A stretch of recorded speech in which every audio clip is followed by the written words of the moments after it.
Is Boots a world-class fighter? Response for Terrence.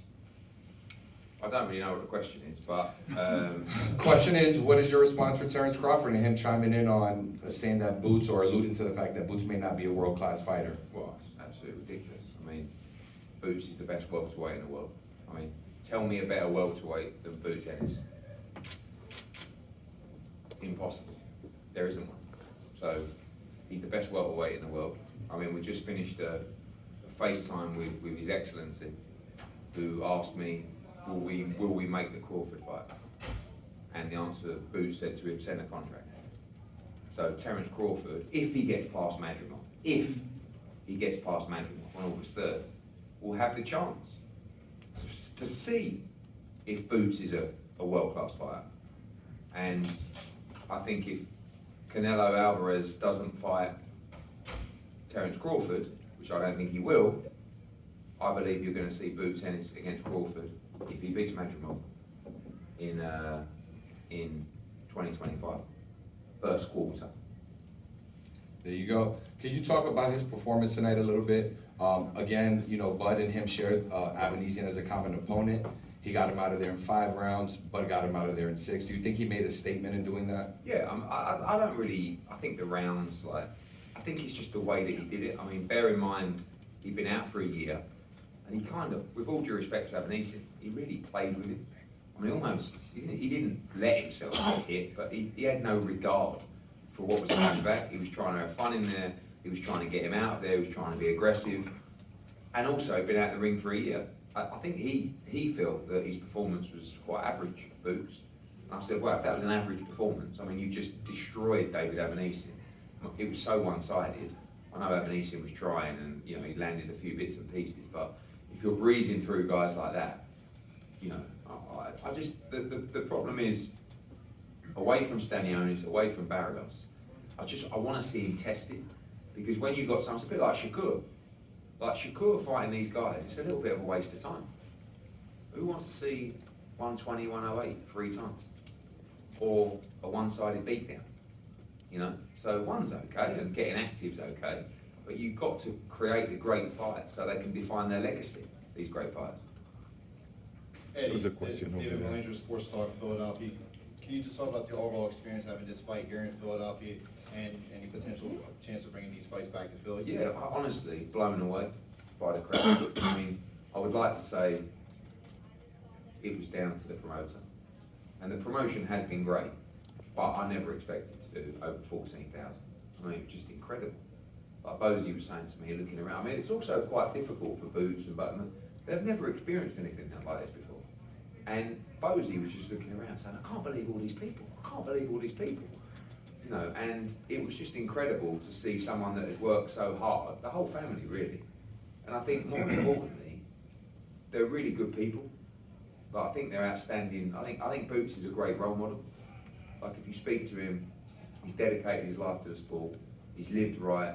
You won't see him get caught slipping. You won't see him falling out of a nightclub. You won't see him ballooning in weight and eating shit. You'll just see him dedicated to his craft. And I think the city should be proud of him. Like I'm still learning these players. We're on the run of incredible crowds with matchroom shows. But coming here, I don't know what it is. Like, why do American promoters not headline with guys in their hometown?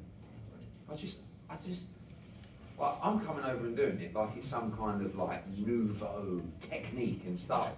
Like, fuck me, how stupid are they? Like when we signed Boots, Boots is amazing, but no one knows who he is. You know, he can't sell tickets. I mean, we would have done a huge rating on DAZN tonight. The build-up content, everything across social, the digital numbers has been astronomical for it. And we do 14,000. Like, you could literally name the fighters on one hand who can do 14,000 tickets in America. I don't even think you can get to 5. You know? So, and that was, with all due respect, that was against David Avanesyan. Imagine if you bring a mega fight here. I mean, you'll do the lot. And it was an incredible experience. Eddie over here, Milka Barnett, Maestro Boxing. I actually wanted to ask a very similar question. I was at the last Boots fight. It was at the Boardwalk Hall. Not where Gotti fought, but at the theater of the Boardwalk Hall. you know, it seems almost like you found something a little bit magical here, because you've got the DMV at one end, you've got New York City at the other end, and Philly right in the middle. You had fighters from the DMV, fighters from New Jersey, and then obviously you had Boots in the main event. Is this something that could have happened before, do you think, or is it just? It should happen, when you've got a great fighter, Yeah. it should have happened 5 years ago, 6 years ago, 7 years ago, and you build him. I mean, like, to be in your first big fight and do 14,000, like, you should really be doing 2, 3, 5, 6, then you're in the Lear chorus, then you go to a bit, then you're here. You know what I mean? So, and it's like a gradual growth. And you know, it's like when we did Devin Haney against Regis Prograis in San Francisco. Everyone was saying, oh my God, there has never been boxing in San Francisco for ages, and no one knows who Devin Haney is. We did 16,000. But there is a thing about also going to towns that haven't had big time boxing for a while, yet are big sports cities. Like, again, I'm obviously coming over from another country, and I'm looking in this car park, and there's a 60,000, 70,000 stadium there. 100 yards away, there's a football stadium with another 50, 60,000. Then you've got one of the best arenas in the country, I think, in Wells Fargo, all within like 100 yards of each other. But we don't get that in England, you know, and I just, none of it really makes sense. I mean, we're doing, obviously, when we did BAM against Estrada, that was in Phoenix, really. We racked up 9,000 in there. BAM's from San Antonio.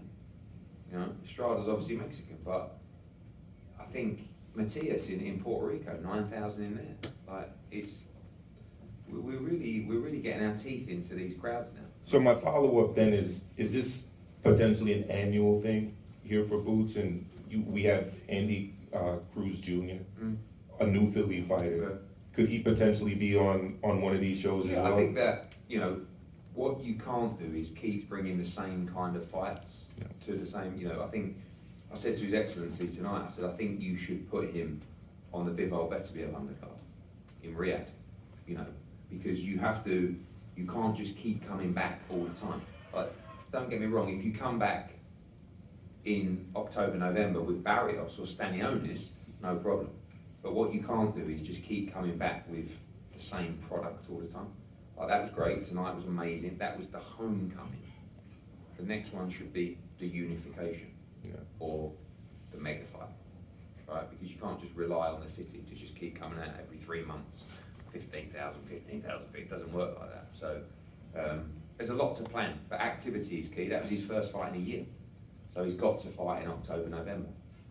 Hey, Eddie over here, Alex Secchi with Prime Point Media. You have Boots Promotions attached to the show. A lot of his stablemates, Ish, Christian Cardo, Dennis Thompson. How did you think of their performance fighting on an elite card in this arena tonight? Well, Thompson's 18, right? And it was his debut. I thought he was fantastic. You know, Ishmael was in a very, very tough fight. I knew that would be a very tough fight. I thought Christian Carto looked great. So that's important, you know, and I think that you need to build young fighters in the city. I think it's an incredible thing that Boots Ennis can build a stable of fighters in the city. And of course there's a lot of other fighters in the city as well. But this goes back to the type of individual that he is. He really cares about those kids, and he cares about the kids in the gym. You know, he was watching, texting, even when he was at home wrestling, asking how they were getting on, and you saw him post across social media, I'm so proud of you, I'm so proud of you. Like, we all sit here now, boxing's taken over all of our lives, doesn't it, really? I mean, we're all, like, addicts. But for him, boxing is his whole life. And if he can motivate the younger generation of kids from the city, I think it's an incredible thing. And I think if I lived in this city, and, you know, I would want my kids to look up to someone like Boots, because I know how he lives his life, and I know how dedicated he is to his craft. I think kids need more guidance. I mean, I think all kids should be in a boxing gym, to be honest with you. But, you know, I think you've got someone that, you know, he's not going to be, you know, he's going to be a role model for kids in the city. I think that's important. You got Hey. Diego Pacheco. Yeah. I have a question though. This fight started at approximately 11 o'clock, and I grew up in the age where we saw boxing in prime time, whether it was national TV or even if it was pay-per-view. And what you guys have going in Riyadh, which you can see fights in the afternoon, like on ABC, Wild World of Sports, but from a bygone era. I'm wondering, is there a way to kind of schedule a lot of these fights in prime time? Because I think that the sport probably needs to get that prime time light for fans who are not necessarily boxing fans, but just to draw a larger audience. Do you think that's a good idea? I think that's a good question. I think something in the UK that we're finding is that we try very hard to have the main event at 10 p.m. in the UK, and we're not always successful because it drags on, and TV likes to talk about the fight for 20 minutes, and then there's an advert, and then there's a promo for another fight, and et cetera, et cetera. I think when there's a show from Riyadh, don't forget those fights in Riyadh are about 3 o'clock in the morning in Riyadh time, and they're afternoon time in the US, and they don't rate very well. So the afternoon slot or late afternoon slot for boxing doesn't work. However, I do think there's validity to your point that it could be a little bit earlier than that. Obviously on the West Coast, it's 11 p.m. tonight. On the East Coast, it's at 8 p.m. West Coast, 9 p.m. Central Time. So, yeah, I think. But also there was a ball game that finished at 7 p.m. tonight, 7:30, 6 p.m. We sold a huge amount of tickets in the last. The venue texted me to say they're still queuing up when the fighters were doing their ring walks. So I think. But from a TV perspective, I do think you're right. Sometimes it can drag on a little bit too much and too late. Hey Eddie, what's going on? This is Najee from Cigar Talk. I interviewed Shakur Stevenson this week after his fight. You actually retweeted it. He said that he felt like you were the best promoter.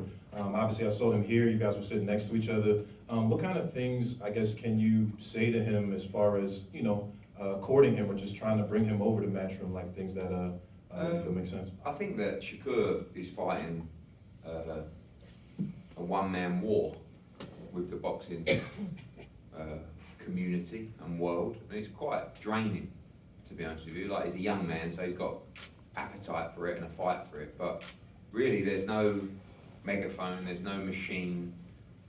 Like, I know, for a fact that the gate last week was very good, very strong in Newark. Didn't sell as many tickets as tonight, but it was a very good gate. And we know that ESPN recorded their biggest rating of 2024.